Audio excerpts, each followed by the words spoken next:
Welcome to prestige வழங்கும் அஞ்சரப்பெட்டியின் kitchen queen. இன்னைக்கு நம்ம கிச்சன் குவீன் எபிசோடுக்காக வந்திருக்கிற ஊர் சேலம்.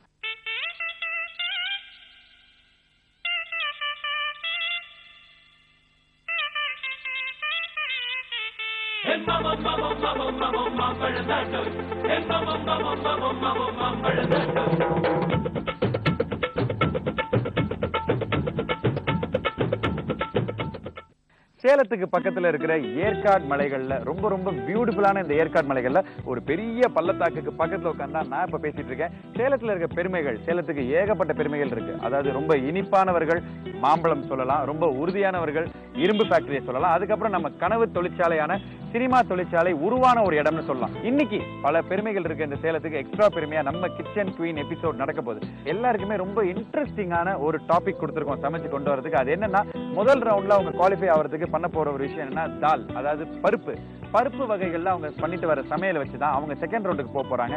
செகண்ட் ரவுண்ட்ல இன்னுமே ரொம்ப இன்ட்ரெஸ்டிங்கான ஒரு விஷயம், அதாவது நம்ம தமிழர் பண்பாடே பாருங்கன்னா விருந்தோம்பல் அப்படிங்கிறது ரொம்ப முக்கியமான ஒரு பண்பாடா இருக்கு.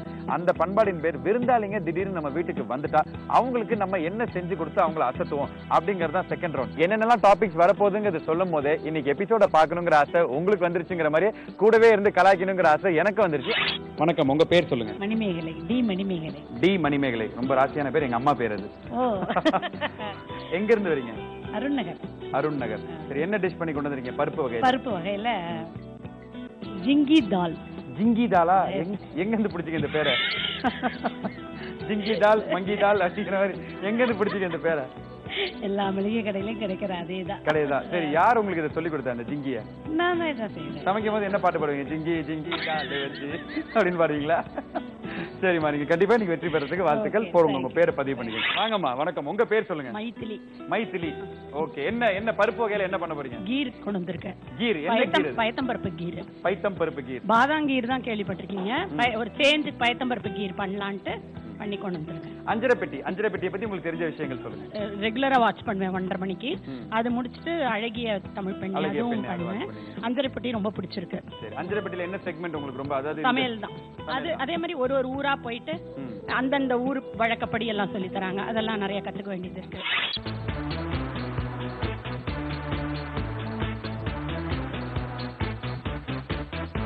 கிட்டத்தட்ட எல்லா ஊர்களையும் பார்த்த கண்டஸ்டன்ஸை விட இந்த ஊர்ல இருக்க கண்டஸ்டன்ஸ் முகத்துல இன்னும் கொஞ்சம் கான்ஃபிடன்ஸ் லெவல் அதிகமா இருக்கு. அந்த கான்ஃபிடன்ஸ் லெவலை தூக்கிட்டு ஒருத்தங்க வராங்க. வாங்க மேடம், உங்களோட பேர் சொல்லுங்க. ரேஷ்மா மோகன். இது கிட்டத்தட்ட இன்னைக்கு இருக்க எல்லா கண்டஸ்டன்ட்லயும் கல்யாணம் ஆகாமல் வந்திருக்கீங்க. சரி, உங்களுக்கு சமையல் மேல இருக்க ஈடுபாட சொல்லுங்க. என்னன்னா, இன்னைக்கு ஜென்ரலா சமைச்சு வச்சா சாப்பிடுவேன் நான், அந்த கேட்டகரி நானு.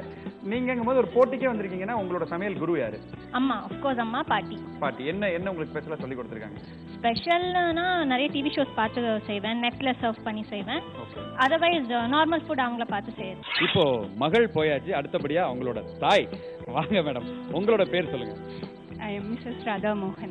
எப்படி அவங்களை எப்படி ட்ரெயின் பண்ணி வச்சீங்க? இப்பவே அவளுக்கு கொஞ்சம் குட்டி பொண்ணா இருக்கும் போதே நான் செய்யும் போது இது என்னமா அப்படின்னு கேட்பா. அப்புறம் கொஞ்ச நாள் ஆனதும் அம்மா நான் செய்யறேன்ட்டு இப்ப நல்லா என்னவே பீட் பண்ற மாதிரி ஆயிட்டா. உங்களே பீட் பண்ற மாதிரி. நீங்களும் உங்க கணவரும் உங்களுக்கு கணவருக்கு முத சமைச்சு கொடுத்து அவர் இம்ப்ரெஸ் பண்ண ஒரு ஐட்டம். ஏன்னா அவங்ககிட்ட அதை கேட்க முடியாது. அவங்ககிட்ட என்ன பண்ண போறீங்கன்னு கேட்டேன். அது இனிமேல் தான் செலக்டே பண்ண போறேன்னு சொல்லிட்டாங்க. நீங்க என்ன ஐட்டம் பண்ண போறீங்க? ஆக்சுவலா இப்ப என்னோட பொண்ணு செஞ்சிருக்கிறது என்னோட கணவருக்கு ரொம்பவுமே பிடிச்சமான ஒரு ஐட்டம் தான். அது பருப்பு தோசை பருப்பு போட்டு உப்புமா மாதிரி பண்றது. அது ஹி லைக் வெரி மச். இன்னைக்கு நீங்க என்ன பண்ணிருக்கீங்க? நான் துவரம் பருப்பு போட்டு அரிசி போட்டு அது ஒரு உப்புமா மாதிரி அதுவும் செஞ்சிருக்கேன். That is a different.